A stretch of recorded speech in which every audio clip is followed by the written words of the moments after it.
لکه د انسان د روټۍ نه زړه نه مړېږي، د خېټو سړي د روټۍ نه زړه نه مړېږي، دقسې د نفس د ګناه نه زړه نه مړېږي. د سره به دقه چل کې لکه ماشوم چې مور د پیو نه څنګه کټ کوي. دیو جنا علما ذکر کوي چې انسان دنیا ته راشي که نه د ده یو څلورو څیزونو سره تعلق، یو د خپل ځان سره نفس سره، دویم دنیا سره، دریم د دنیا والو سره، او څلورم د الله سره. دا څلور نسبتونه دي د انسان. چې انسان دنیا ته راشي نو یو تعلق یې د خپل نفس سره دی، دویم تعلق یې د دنیا سره دی، دریم تعلق یې د دنیا والو سره دی، دنیا کې کم انسانان، او څلورم تعلق او نسبت د الله سره. نو د نفس تعلق به په څه شی کېږي؟ دا په تقوا باندې، په تقوا باندې.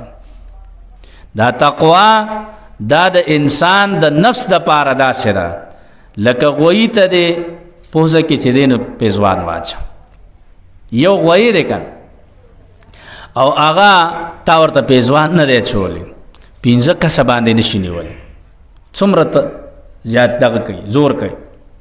او چې کله د دله د پوزه کې پیزوان واچو نو ماشوم لی ورکه څه کوي، هغه سر روان غټ سنډا وي او وړوکی ماشوم به نیولي. دا ولې دا پیزوان اچول؟ د نفس د پاره پیزوان چې دی هغه تقوا ده. چې کله د تا تقوا واچوله د تقوا پیزوان دی ورته واچو، بس دی به سم، دی به سم. دویم تعلق د دنیا سره دی. نو دنیا سره بې رغبتي، دنیا نه زړه مه ورکوه، دنیا سره زړه مه لګوه. دنیا ګټه دا دنیا مطلب دا نه دی یو انسان هغه وایي دنیا سره زړه مه لګوه بس جومات ګوټ کې کې نه، جومات کې نه، مانځله ټیم باندې راځه، عبادت، تلاوت، تهجد، دا نیک اعمال، روژه، حج، زکات دا کوه، خو لیکن د عبادت ټیم دا دنیا له مه ورکوه. که د عبادت ټیم تا دنیا له ورکوه نو ستا دنیا سره مینه ده، پوه شوه چې ستا د دنیا خوښه ده. او چې کله تا دنیا کې د دنیا په ګټلو کې آرام ته لاس واچو، دوکې ته د کار وکړه، رشوت ته د لاس واچو، دوکه د شروع کا، دروغ د شروع کو، نو دا دنیا سره، دا ستا دنیا سره مینه ده. او کنه ته دنیا ګټې دوکه نه کې، عبادت په خپل ټیم کې، داسې دا خو ته دنیا ګټې، دنیا سره د مینه نه ده. اصل دنیا سره مینه ناروا ده، حصول د دنیا ناروا نه دی، دا یاد ساته. نو دویم دا دی دنیا سره تعلق، زهد، دنیا سره زړه مه لګوه. حب الدنیا رأس کل خطیه، د دنیا سره مینه کول دا د هرې ګناه سر دی، دا د هرې ګناه جړ او سر دی. یعنی ته چې دنیا سره مینه پیدا شوه بیا به ته هر قسمه ګناه کوي. او دریم تعلق د انسان د دنیا والا سره دی، هغه به څه سره څه کېږي چې خلکو سره څه دي د هغې نه څه کوه، بې پروا شه. دا مه وایه چا نه تمه مه لره، بس الله نه تمه لره. الله سره تعلق هغه څه دی؟ په عبادت باندې، اخلاص، تقوا، دا څلور تعلق به دې صحیح شي. نو نفس تا عادت کړی دی. خبره مې دا کوله د رمضان موږ ته سبقونه وښول، وړومبې سبق یې موږ ته دا وښو چې ګوره تا د خپل حلال مال ګټلی دی، د هغې نه 1112 ګنټې پرهیز کولی شي، په خپل لاس دې ګټلی دی. الله درته ویلي چې سارې بانګ وشو د ماښام د بانګه پورې 11-12 ګنټې، کله 14 ګنټې شي، 16 ګنټې هم پکې راشي، دا ته ځان ساتلی شي. نو دقسې ته د آرام نه هم ځان ساتلی شي، ځان د آرام نه وساته. دغه رنګې ته پښمني له پاسېدی شي، نو سار مانځله بیا نه شي پاسېدی. دا تا ته وښودل، دی تا ته وښودل چې ته پښمنۍ د سار مانځه نه 1.5 ګنټه مخکې خلک پاسي، بعضې ډېر مخکې پاسي، کم از کم ګنټه مخکې خلک پاسي.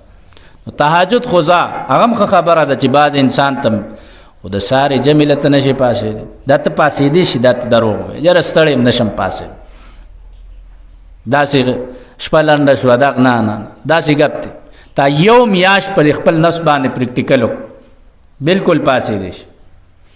دریم سبق موږ ته رمضان دا وښودو چې موږ روز کې 20 رکعاته زیاتی د خپل مونځ نه فرض او سنت نه علاوه 6 رکعات نفل کولی شو د 6 رکعات تراوی مونږ کولی کنه هغه نفس ته عادت کړی دی هغه سمغه سي عادت وساته ماسوتن مانځه پسې ته 6 منټه اشاره دی شي کم از کم 6 منټه ټیم بتا ما جمعات ته ورکاو اخ ټیم نفس دی اقا عادت کړی دی هغه سو کوي 4 رکعات کاوه شپږ رکعات کاوه 8 رکعات کاوه 2 رکعات خو کاوه اتا نفس عادت کړی بلتا نفس دین عادت کړی دی پس باندې پدې باندې چې تا تلاوت نفس د پاره چې دین سره رمضان کې چې چا قران ویلي خامخا تلاوت کوي نو د رمضان نه هغه سره هغه تا دا سبق حاصل ک چې ما خو قران کریم تلاوت کول شو یو سی پاره هم کم از کم کو ناغه م پرېګدا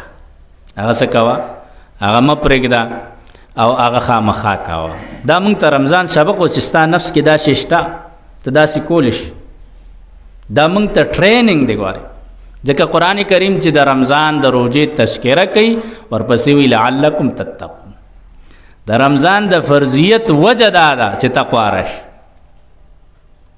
دې کې انسان کې تقوا پیدا کی انسان کې تقوا پیدا کی استاد نفس عادت شو پاغه کوم خو کارونو باندې خیر دې لګي کم کا کوجه شو خو بیخي م پرېکتا سپاره تلاوت کو نیمه سپاره پوهه کا دوارو کو کا خامخای 6 رکعات تراویح د کولیش 5 رکعات نفل کا دا غرنګ سار چې دینو پښمنی مال پاسې دي ساره مانځله پاسه جمیله پاسه وختي دا عادت تا نفس لورکا دا اوس مخرابه دا تا ته روزي سبق خود دینه دا سبق زدکا حلال مال نه ځان ساته پروس کې پروجه کې کوجه کې اوس د حرام نه اوساته مشتبهات نه ځان اوساته د دوکې نه ځان اوساته د رشوت نه ځان اوساته نور ګناونو نه ځان اوساته دا موږ ته رمضان سبق خود الله دې زموږ د عبادتونه رمضان تلاوتونه دا ټول په خپل دربار کې قبول او منظور کړي